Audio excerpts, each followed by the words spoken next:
Hello students, class 7th drawing. इसमें आज हम करेंगे प्रश्न नंबर 15। एक त्रिभुज बनाओ जिसकी ऊंचाई पैफ है। पैफ है, एक आधार कोण बै और उसके सामने की भुजा यह दी हुई हो। तो ऊंचाई तो पैफ है, ये है। हमने एक लाइन सेगमेंट यहाँ पहले से खींच रखा है, ये इसकी ऊंचाई है। ये बिना लंबाई के आपने एक रेखाखंड खींचना है।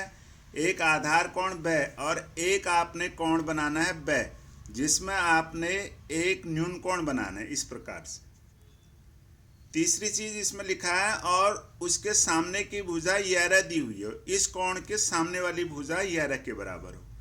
पिछले प्रश्न में ये दो चीजें दी गई थी, एक कोण दिया हुआ था और एक उसके सामने की भुजा। अब इस त्रिभुज में इसकी ऊंचाई भी दी गई है।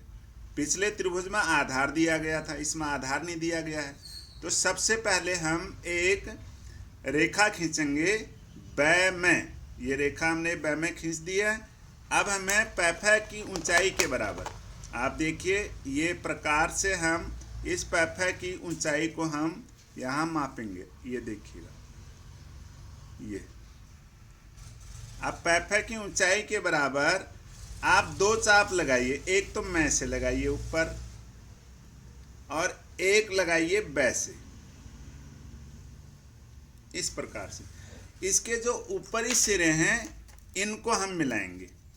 इसको आप ऐसे घुमा सकते हैं, इस प्रकार से। अब इन चापों के जो ऊपरी सिरे हैं हम उनको मिलाएंगे। ध्यान से देखिएगा,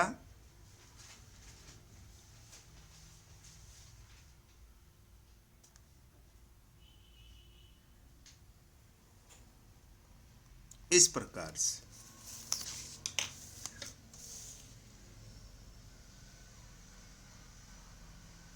आप देख रहे हैं चाप के ऊपरी सिरे को मिला के हमने एक समानांतर रेखा खींच दी है। समानांतर रेखा हमने खींची है, इसका नाम हम रख रहे हैं जय है। इसका नाम हमने रखा जय है। ये इस त्रिभुज की ऊंचाई होगी। अब हमें कोण बै के बराबर एक कोण बनाना है। इस बै के बराबर क्या करेंगे देखिएगा, इस प्रकार से अपनी सुविधा के अनुसार आप एक चाप यहां लगाएंगे ऐसे। इसी त्रिज्या का चाप आप इस बै बिंदु से लगाएंगे, इस प्रकार से। अब आपने इस चाप को मापना है। ये चाप कितना है, ये इसको नापेंगे आप ऐसे। ये देखिएगा, ये अब ये पहले वाले चाप से छोटा किया है इसको, ये इसको नापेंगे और यहां से हम उसी के बराबर एक चाप लगाएंगे। अब यहां से इस बिंदु को, इस बै से इस बिंदु को मिला के हम एक रेखाखंड खींचेंगे जो ऊपर वाली समानांतर रेखा को ए बिंदु पर काटेगा। यहाँ ए बिंदु पर। तो हमारे यहाँ पर इस त्रिभुज की ऊंचाई हमने ज्ञात जितना दिया गया था उसी ऊंचाई पर है ये, और इस बै के बराबर हमने यहाँ कोण बना लिया है। अब हमें इस कोण के सामने वाली भुजा है यह। तो इस यह भुजा को हम प्रकार की मदद से हम इसको मापेंगे। देखिएगा, ये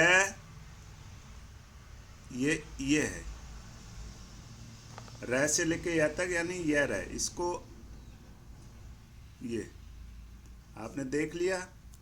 अब ये इसके सामने वाली भुजा है, तो नीचे हमें कोई बिंदु मालूम नहीं है, ऊपर वाला बिंदु मालूम है। तो हम इस ए बिंदु से, इस ए बिंदु से, ये इस ए बिंदु से जो नीचे हमने एक रेखाखंड खींचा है इसके बराबर हम देख रहे हैं, ये इसको काट नहीं रहा है नीचे, आप देख रहे हो ना। तो थोड़ा सा हम इस रेखाखंड को बढ़ा देते हैं, थोड़ा सा बढ़ा देते हैं हम, इस प्रकार से। अब इसको हम एक बार फिर से नापेंगे हम यह रेखाखंड को, ये पहले वाला जो हमने सामने रेखाखंड खींचा था वो छोटा था, अब इसको थोड़ा सामने बढ़ाया है। अब ये यह के बराबर आपने ऐसे नीचे चाप लगाना, इस ए बिंदु पर रखेंगे हम प्रकार, और इस प्रकार से आप देख रहे हैं जो नीचे जो इसका आधार है उसको जिस बिंदु पर काट रहा है इसका नाम हम यहाँ रखेंगे स। अब ए और स बिंदु को हम मिलाएंगे।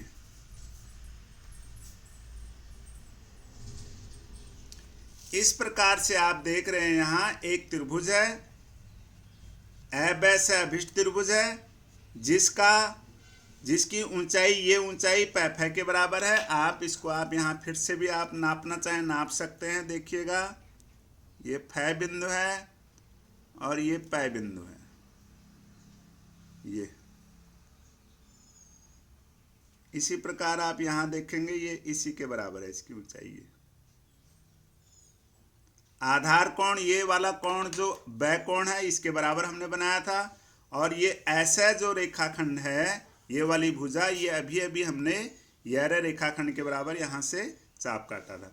तो इस प्रकार ये ए ब स अभिष्ट त्रिभुज है जो प फ ऊंचाई के बराबर, कोण ब के बराबर और कोण ब के सामने वाली भुजा यह के बराबर है। इस प्रकार ए ब स अभिष्ट त्रिभुज की रचना यहाँ पूरी हो चुकी है।